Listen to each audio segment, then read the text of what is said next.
Mayroong inihatid sa akin ngayon. Kahit hindi po kayo nagtanong, ito po ay galing pa sa Mandawi City, Cebu. At balak kong i-interview ang may-ari nito. But unfortunately, siya po ay tumanggi dahil kasi hindi niya talaga kaya nga moatubang sa kamera. What? Dagdag pa niya, sa sobrang mahiyain, isa raw yan sa dahilan na hanggang ngayon ay ulitaw pa siya. Ang isyong ito ay nagsimula pa noong 2018 at dahil nag-surprise visit si Madam COVID-19, hindi na raw siya lumalabas ng bahay sa kakatakot na baka isali pa siya sa mga naka 15 days quarantine. Wow! At nang umuwi na sa China si Miss Earth COVID-19, agad niyang pinasilip ang makina nito sa ibang Miracle. But sad to say na naubos raw ang kanyang 100k. To make the long story short, nakita niya ang video sa inyong albularyo na tinaguri ang nag-iisang manuthuay sa City Ubugo. Kaya agad siyang lumapit rito at para masabtan mo, panoorin mo ang buong video nito hanggang sa dulo. Alright, here we go. Sabi ng may-ari sa amin kanina ay nagpalit na raw sila ng turbo assembly. Ayan. So pinalitan na nila ito. So bago pa po tayo magkuri-kuri dyan, pandarin lang muna natin ang makina at observe po tayo.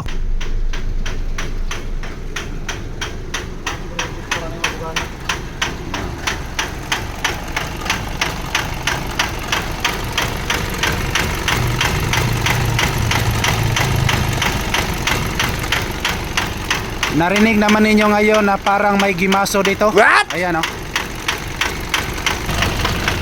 Ayun, parang gitakigan at grabing hilanat ang nangyayari rito. So ngayon gagamitan na natin ng tatlong libreta. What? O tinatawag nating honghong, orasyon at totho. So titingnan na lang natin kung umuubra ba ang ating gahom-gahom diring dapita. At ngayon titingnan lang muna natin sa ating x-ray machine. Yes! Para magkalaman kung ano ang balatian na gihambi nito. So yan po mga kalbularyo, pag makaranas po tayo ng P0089 o tinatawag nating rail pressure control valve, kadalasan ay marami tayong i-consider na problema. Kailangan i-trace up po natin ang 8 na posibleng sanhi pag lumalabas yung P0089 o tinatawag nating rail pressure control valve. Bukod pa dyan, yung P0089 ay magkasing katulad lang po sa P0093. Tandaan nyo yan mga kalbularyo. So kailangan mayroon tayong 8 na i-trace up ba't lumalabas ang fault code na ito. So number 1, kailangan natin i-trace up yung fuel tank. Number 2, i-trace up din natin ang fuel filter. Number 3, i-trace up din natin yung suction control valve o tinatawag nating ECB. Number 4, fuel rail pressure sensor. Number 5, relief valve limiter. Number 6, injector. Number 7, yung high pressure pump. At number 8, yung fuel line hoses na galing sa fuel tank papunta dito sa filter. So kailangan natin yan i-trace up para makita natin kung ano talaga ang problema. So kailangan natin na mag step by step ang gagawin natin dito. At sabi ng may-ari dito sa atin ay nagpalit na raw sila ng suction control valve, fuel filter at nakalibrate na rin ang injector. Hanggang ngayon ay hindi pa rin nalutas ang problema. Mayroon pa rin ang low power issue. So ngayon po mga kalbularyo, maghula-hula tayo kung ano ang mahulaan natin, ay yan ang gagawin natin. At i-review pa rin natin yung ginagawa ng previous mechanic. Alright, here we go. Bago pa po ako magsimula at para walang daya, ipakita ko muna sa inyo kung gaano kalakas ang mga utot ng mga nanirahang engkanto rito. What? Sobrang puti ng usok na lumalabas ngayon. So tingnan natin doon sa panel board. Asa ko to bang RPM Manel Ibon James? Bismillah gyud. 2,000 ragyod. Okay ko no, try ko nung rev. So ayan po mga kalbularyo, talagang naka 2,000 RPM lang po. Hindi na po siya umaabot sa 3,000 RPM. Ayan, tingnan natin ang accelerator dito. Ayan po mga kalbularyo, kita nyo naman na namuok ang pedal rito. Hugawa po ni Mugtilo. Wakay himasa day. Ano day na inana? Pagka power day na. Sa dili gid ka maghimasa si Mugtilo, low power gid ang labas ana. What? Ako'y kaligoy, tugnaw kayo niya. Maunsuyan sad ko ba?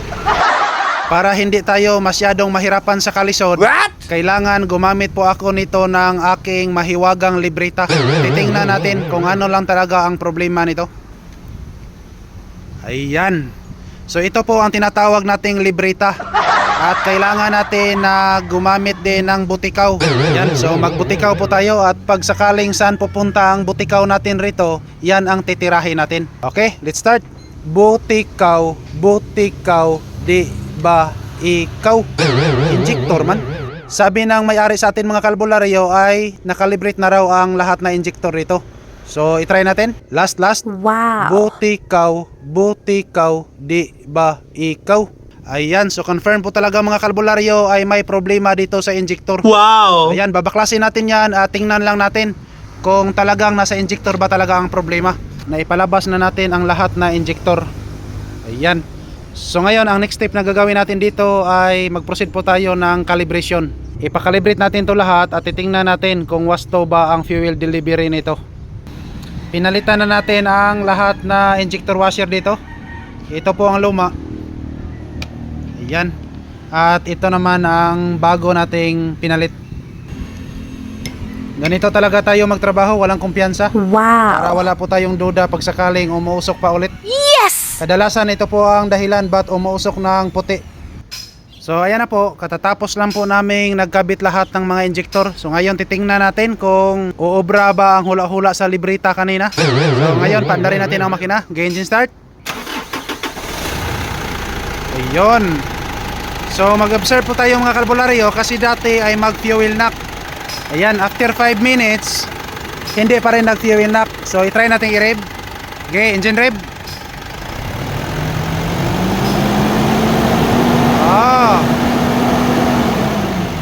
Sa may panaid ni mo, okay na? Huwag mo gyapon kakat-kat sa 2,000 RPM ay.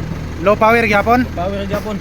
Mao ba? Sayop dito ang gitag-na-tagna sa libreta ganina. Huwag ito maigo. Be pagawas tong libreta ug balik be. Ay hanggang ngayon ay patuloy pa ring pag low power ng makina. So, ang next step na gagawin natin dito, buksan natin ulit ang libreta kasi hindi umubra ang patsamba sa libreta kanina. Yes! So, dating gawi, buksan natin ulit para malaman na kung ano talaga ang gihambi na balatian nito. So dito po tayo magsimula sa injector kasi ito lang ang ating ginalaw. So butikaw na naman tayo. Butikaw, butikaw, di ba ikaw? Tiri naman sad. Mas muna to be. Butikaw, butikaw, di ba ikaw? High pressure pump yun, Limon James. Yan, sama ni. Pull out na ni. Full auto na to. So ayan po mga kalbularyo. Dito po nakapuntarya ang ating libreta ngayon. So high pressure pump. So tatanggalin natin. Gidali-dali kog bunlot dala bagot-bot ang injection pump rito. Kasi parang niloko yata ako sa aking mahiwagang libreta na hindi mo talaga mabibili kahit sa Shopee at Lazada pa. What? So ito na po mga kalbularyo. Pagkatapos na nating naikabit lahat, uulitin ko. Binaklas natin yung lahat na injector at injection pump kasi pinadala natin yan sa calibration at ngayon, yan, kita nyo naman na kompleto na ang mga pitsi-pitsi rito. Okay, engine start. Ayun. So, observe po tayo mga kalbularyo.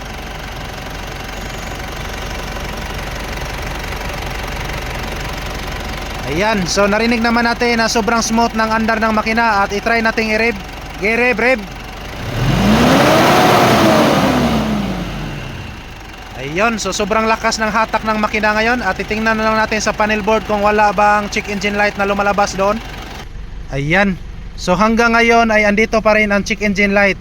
So hindi na lang tayo mahibong dyan kasi ang ibang silingan rito ay lumalabas rin.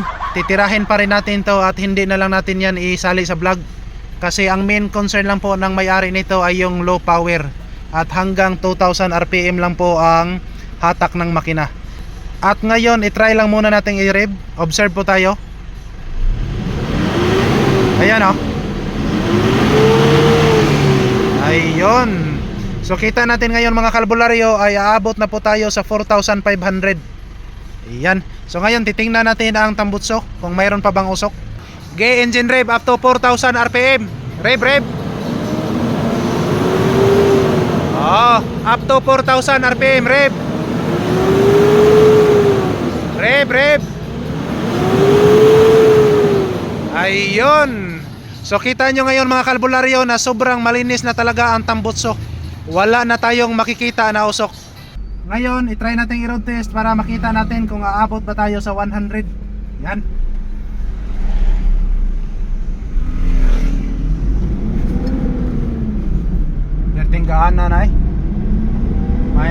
backup.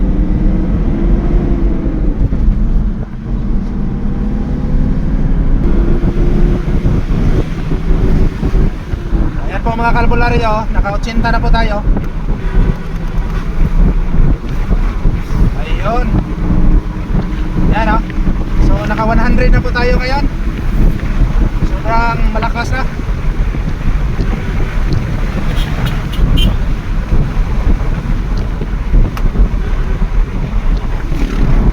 Nakatakbo na po tayo ng 100. So ibig sabihin nawala na yung low power.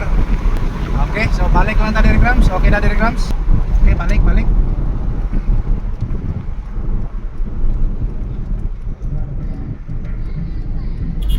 So maraming salamat po sa inyong panonood.